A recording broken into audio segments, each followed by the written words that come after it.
बहुत important point आप यहाँ पर उठा रहे हैं। असदुद्दीन ओवैसी, उनसे थोड़ी देर पहले हमारी बात हुई, मैं चाहूंगी जो उन्होंने कहा अगर आप उस पर लीगली तस्वीर को साफ कर पाएं, क्योंकि मैंने उनसे भी ये सवाल पूछा था थोड़ी देर पहले कि ईरान में एक तरफ हिजाब से मुक्ति की लड़ाई चल रही है और भारत में ये प्रोजेक्ट करने की कोशिश की जा रही है कि लड़कियां, बच्चियां और महिलाएं जो हैं वो हिजाब पहनना चाहती हैं। ये भ्रांति क्यों? उनका जवाब सुनिए सर, उसके बाद मैं आपका रिस्पॉन्स चाहूंगी उस पर। मैं आपके प्रोग्राम के जरिए देश के प्रधानमंत्री से पूछना चाह रहा हूं कि उनकी सरकार का ईरान में जो प्रोटेस्ट हो रहा है उस पर उनका ओपिनियन है, और 24 घंटे के अंदर नरेंद्र मोदी की सरकार जी टीवी को बता दें कि ईरान में जो प्रोटेस्ट हो रहा है भारत सरकार का, प्रधानमंत्री की सरकार का उस पर क्या ओपिनियन है, वो बता दें, नंबर 1। दूसरी बात यह है कि अगर उनका ओपिनियन उसके खिलाफ है तो क्या वो तेल लेना बंद कर देंगे ईरान से और चबार पोर्ट को हम छोड़ देंगे। तीसरी बात यह है कि भारत का और ईरान का तुलना करना ये भारत की तौहीन है, ये भारत की तौहीन है। मैं कह रहा हूं भारत एक संविधान है, यहाँ पर कॉन्स्टिट्यूशन है, प्लुरलिज्म है, डाइवर्सिटी है, फंडामेंटल राइट्स है, और फंडामेंटल राइट्स में राइट टू कल्चर एक फंडामेंटल राइट है, प्राइवेसी एक फंडामेंटल राइट है, चॉइस एक फंडामेंटल राइट है। भारत में कोई जिस तरीके का कपड़ा पहने ना पहने, खाना खाए ना खाए, वो उसका कॉन्स्टिट्यूशन फंडामेंटल राइट है।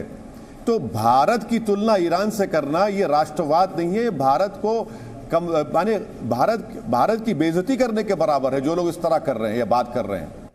स्वामी सर, आप लगातार मुस्कुरा रहे थे, वो फंडामेंटल राइट्स की बात कर रहे थे, मैं आपका ओपिनियन चाहूंगी इस पर, आपका जवाब। अब वो देखिए, मैंने जैसे कहा ये बहुत होशियार आदमी है, बहुत पढ़े लिखे भी है, होशियार भी है और मेरा मित्र भी है यद्यपि हमारे विचारों में मिलता नहीं है।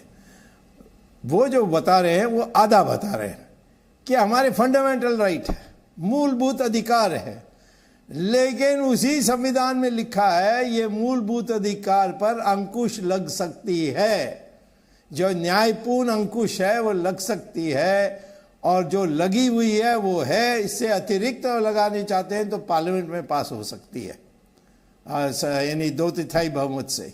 ये नहीं बताया उन्होंने। तो इसीलिए वो जब कहते हैं कि फंडामेंटल राइट में मैं कुछ भी कर सकता हूं, नहीं कर सकते। एक सीमा है, जो सीमा को कॉन्स्टिट्यूशन में ही लिखा है और उसके बाहर नहीं जा सकते, ये उनको समझाइए।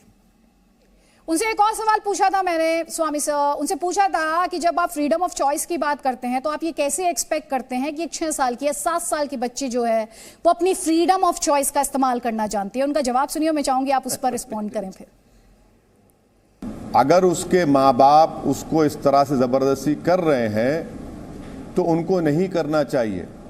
हाँ, जब बच्ची बालिग हो जाती है, एडल्ट हो जाती है और उसको ये चॉइस मिलता है कि मैं अब अपने डिसीजन ले सकती हूं, तो उसको इख्तियार है।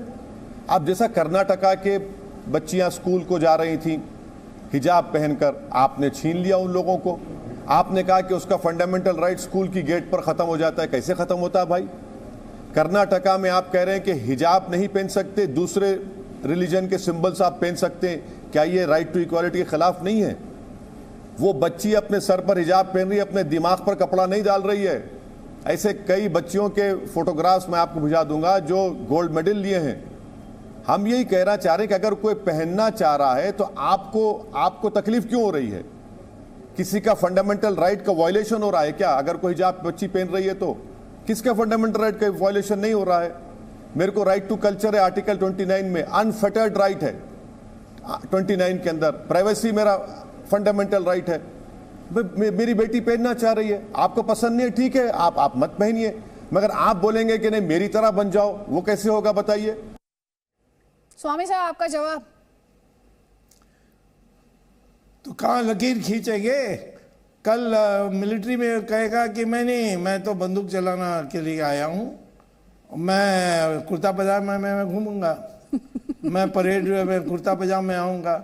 कोई होटल में कहेगा कि भाई मैं क्यों कोट पैंट पहन के वेटर बनूं, मैं भी धोती पहन के आऊंगा। इस प्रकार से कहाँ तक अब छूट दोगे? अब स्कूल में आते हैं बच्चे 18 साल से कम हैं और वो स्कूल के नियम के अनुसार वो दस्तखत करते हैं और वो यूनिफॉर्म सबके लिए लागू है, हिंदू के लिए भी लागू है। हाँ, वो मैं समझ सकता हूँ कि वो कहें कि स्कूल में आप आओगे, मुसलमान भी होगे तो आपको टीका लगाना पड़ेगा, तो वो गलत होगा। परंतु वहाँ भी मैं ये कहता हूँ कि जब माता पिता अपने बच्चों को स्कूल भेजते हैं, वो पूरा लिखकर पढ़कर समझ लें कि कौन से चीज़ों शर्तों पर आपने हाँ कहा है, उसके बाद अंदर जाइए स्कूल में। नहीं तो और स्कूल में जाइए, मदरसा में जाइए। स्वामी साहब, बहुत बहुत शुक्रिया, आपने इतना सरल भाषा में, आम बोलचाल की भाषा में कानून की टेक्निकलिटीज और साथ ही जो कई तरह के दावे किए जा रहे हैं माइनॉरिटीज के पक्ष द्वारा, और साथ ही जो एक पॉलिटिकल नैरेटिव स्पिन किया जा रहा है, freedom of expression, right to equality, right to culture, उस पर आपने जिस तरह की क्लैरिटी हमें दी है उसके लिए बहुत बहुत शुक्रिया। और आज आपको बुलाने के पीछे मकसद यही था, कसम संविधान की में, कि वो क्लैरिटी हमारे दर्शकों को मिले। बहुत बहुत शुक्रिया साहब, thank you so much for joining.